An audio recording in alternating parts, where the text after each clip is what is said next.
everyone. It's a rainy day outside, so it's a perfect day to do a watercolor. What I have today, I saw it on the internet. Someone had made these little birds, and I thought they were so adorable, little chickies, and they're not that hard to do. I think they're pretty easy. So I'm going to show you how to do them today. Make sure you gather your supplies, and I'll show you what I've got in front of me again. Hello everyone. Here's my watercolor paper. I'm using size 6 by 8. Here is computer paper. And as you can see, this is starting to warp on here. And this is just one color that I've laid on there. So if you can, find watercolor paper to work with. I also have my masking tape that I've taped down my paper that I've already got a beginning started for you. My paper towels in case I need them. I've got my brushes just ready to go for myself. Here's my crayons, the fluorescent color or the regular colors. Or if you have crayons at home, I have my orange ready to go for the beak on my birds. You don't have to use orange, you can use whatever color you wish. I've got my container for my water. I have my brushes. Here's my handy dandy monster pencil. I've got my black pens, a thin one and a regular Sharpie pen. I have my watercolors, or you might just have this watercolor. And I have a practice sheet that I test my different colors. If you were here for some other watercolor videos, you can see there's my transparent, there's less water, and there's more pigment into it. It's a different color I picked, but here you have a paper to do some sampling of which different blues you'd like to use. And there, as I'm starting to show you what we're going to be doing.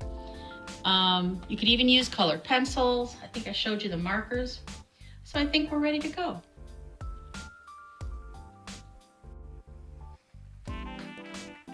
We're going to be making birds that look like this. I've got these ready in the stages. This is a finished stage. Here I had 3 different colors, 2, and there's the beginning green.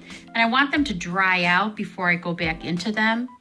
Over here you can see I kind of leaped a little too fast wanting to finish it and put another color on top. And this one's darker. The colors will all bleed in together. Here they didn't. They bleeded in together a little bit, but not as much, which is why I'm waiting on this one is just one color. You can see it's still a little wet over there. I can take another piece of paper and wave it at it to try to help dry that baby up. But I'm still waiting. So we're gonna go over here and I'm gonna start you on this piece just for practice to show you. And it's kind of nice if you do some practice also. I'm gonna get my watercolor brush with the water in it. I'm gonna grab my green. And I'm going to just make a circle. I don't have to worry about being perfect. I'm gonna grab some more green into my brush, not the water. I want just the green.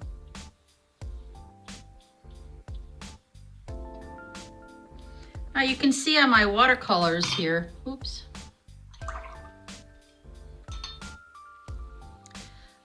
This one I did draw a circle and just try to follow it. So if that's what you'd like to do, and it looks like it's drying pretty well for me. This one, I got a little bit of darker green in there for some reason.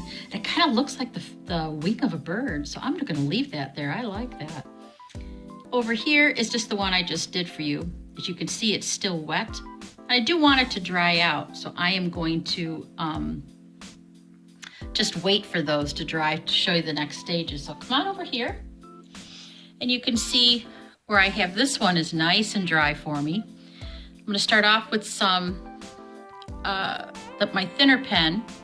I'm going to outline this. I'm trying to get it exactly, as exact as I can, because I'm not gonna spend 2 hours on this.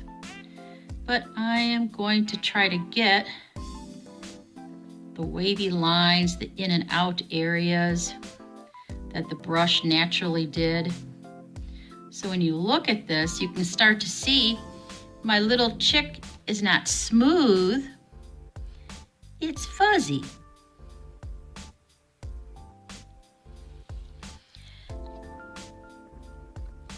So I'm gonna let that dry a bit. I'm gonna go over on this one. This one doesn't have as many ins and out lines. Oh, there's a few. And don't worry over it.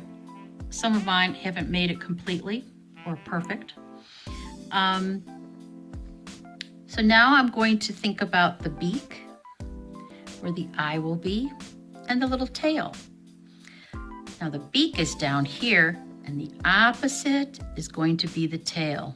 So if I want this little bird to be facing this way also, I'm going to place, I grab my orange out first, place my beak over here, and it looks like a carrot, doesn't it?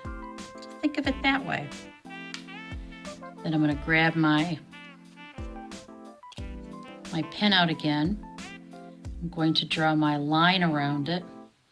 You can tell this was done with a marker, the Sharpie pen, because it's a thicker line. This one's thinner. You decide which one you would like. There's my beak, and I am going to have my eyeball. You can make them as big or as small as you'd like. So he's looking down, and I need to have his tail on the other end. I don't want to go into this bird, so I'm just going to make my swirly.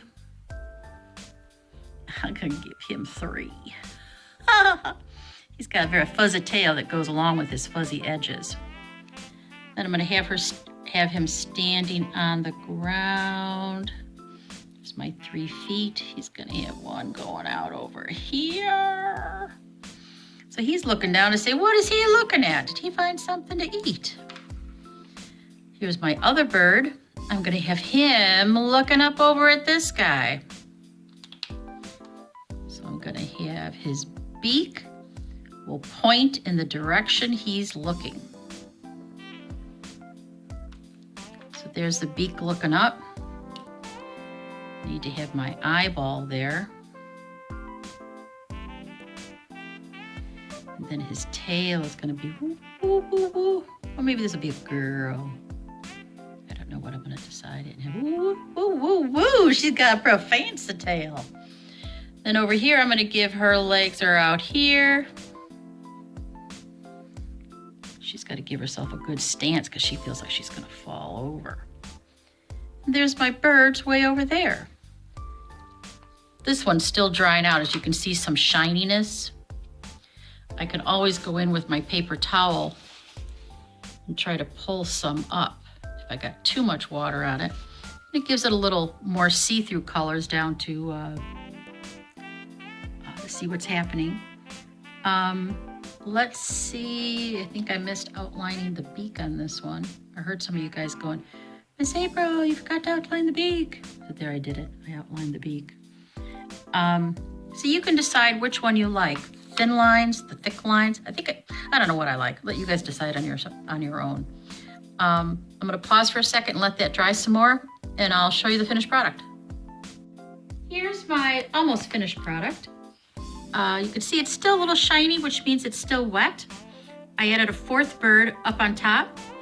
I liked it how this bird's facing down, this one's facing down, this one's facing up, and now my final bird is facing off the page. So I'm kind of drawing your eye around like that. I've got my beaks on there. I gave her a longer tail. She's got the long legs. So when you do your composition, your watercolor, you don't have to do just 3. You could do 2, 1, 4, 5, 6, 7, 8, however many you would like to put on the page. Over here is my sample page again. So you could do a sheet. If you've got a nice big one, you can cut it in half and use that because that would be bigger than my 6x8.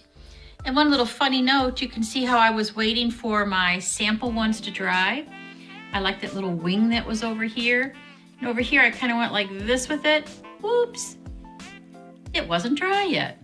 But I wonder what I could do with that if I were going to turn that into a bird tail or something.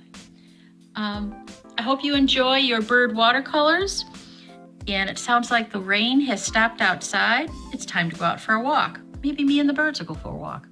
Bye-bye, everyone. See you at the library soon, I hope.